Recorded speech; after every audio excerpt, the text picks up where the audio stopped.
Picture this, you're at a bustling airport. The CEO is planning new routes. The terminal manager ensures flights stick to schedule. And the ground crew handles bags and boarding smoothly and on time. Different people, different responsibilities, but one shared mission. That's management in action, operating at 3 distinct levels. In this video, we'll explore who's at the top, who connects the dots, and who makes it all happen on the ground, and why every level counts. As organizations grow bigger, their operations get more complex. One person can't possibly set the vision, plan the steps, and oversee every daily task all at once.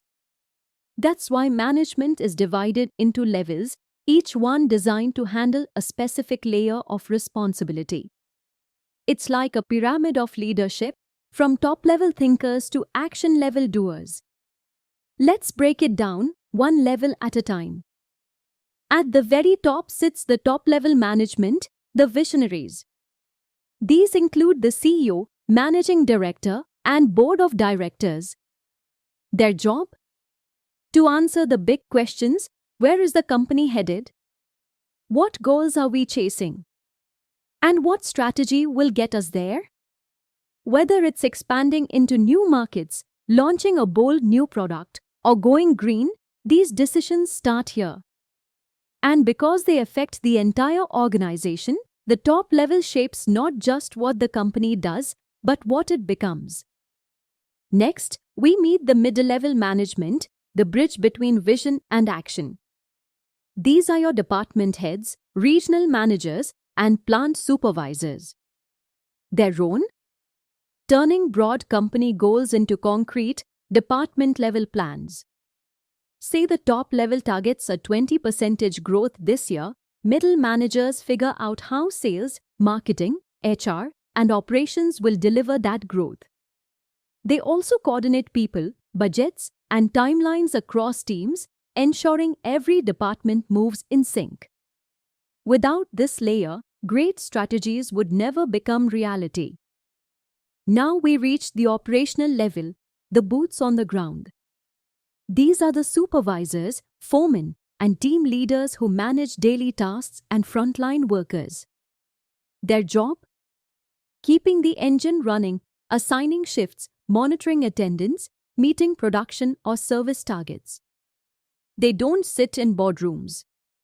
They're in the field, solving real-time issues, guiding the team, and making sure everything runs smoothly. If top managers set the direction, operational managers keep the wheels turning. Take Tata Motors as a real-world example. The top-level management decides to pivot toward electric vehicles, setting the long-term strategy. The middle level takes over, aligning R&D, logistics, and marketing to make that vision real. And on the shop floor, the operational level ensures those EVs are assembled, tested, and rolled out. One big goal, powered by 3 levels of management, working in perfect sync. Every level of management is a critical link in the chain. If the top level lacks vision, there's no clear path forward. If the middle level fails to plan, departments fall out of sync. And if the operational level stumbles, even the best strategy stays on paper. Strong organizations don't rely on one level. They thrive when all 3 work together, seamlessly. Because in management, success is never a solo act, it's a coordinated effort. Let's quickly recap the management pyramid. At the top level, the big thinkers. They set the vision, strategy, and long-term direction. In the middle level, the translators.